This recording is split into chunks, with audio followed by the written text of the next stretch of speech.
امریکہ کی ایٹمی پالیسی کے نئے جائزے کے مطابق اب روس اور چین امریکہ کے اصل ایٹمی حریف نہیں رہے۔ امریکی وزیر دفاع رابرٹ گیٹس بتاتے ہیں کہ کیوں۔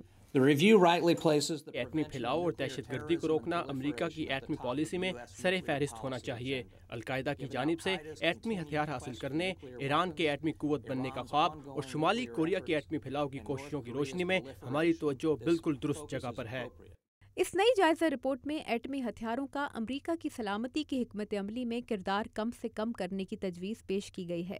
تاہم امریکی حکام کا کہنا ہے کہ حکمت عملی کی تبدیلی سے امریکہ کی اپنے یا اپنے اتحادیوں کے دفاع کی صلاحیت میں کوئی کمی نہیں آئے گی۔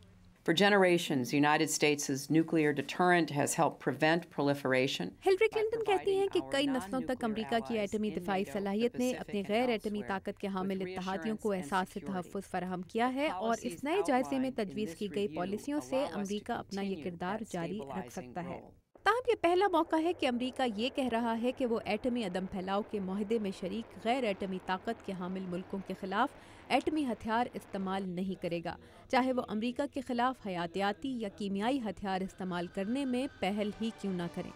لیکن ایران اور شمالی کوریا ان ملکوں کی فہرست میں شامل نہیں۔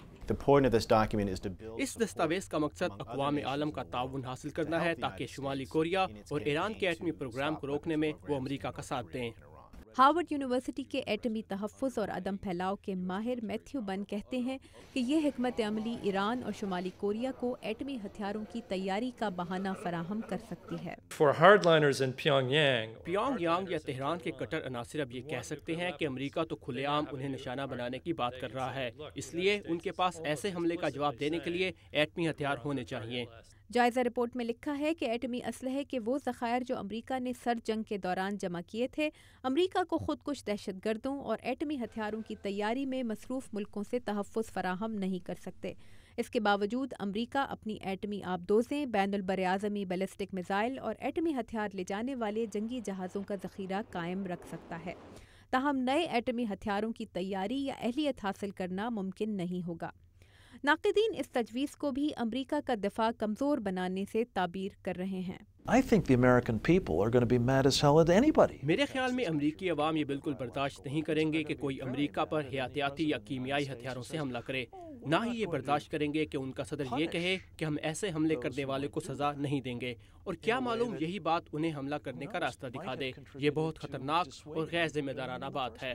آج جبکہ دنیا کے 47 ملکوں کے سربراہان واشنگٹن میں موجود ہیں، ایٹمی مواد کا پھیلاؤ روکنے اور اس کا تحفظ یقینی بنانے پر گفتگو جاری ہے، اور اسی نوعیت کی ایک اور عالمی کانفرنس اگلے مہینے نیو یارک میں اقوام متحدہ کے تحت ہو رہی ہے، جس میں ایٹمی عدم پھیلاؤ کے معاہدے کو مستحکم کرنے پر مزید بات چیت ہوگی۔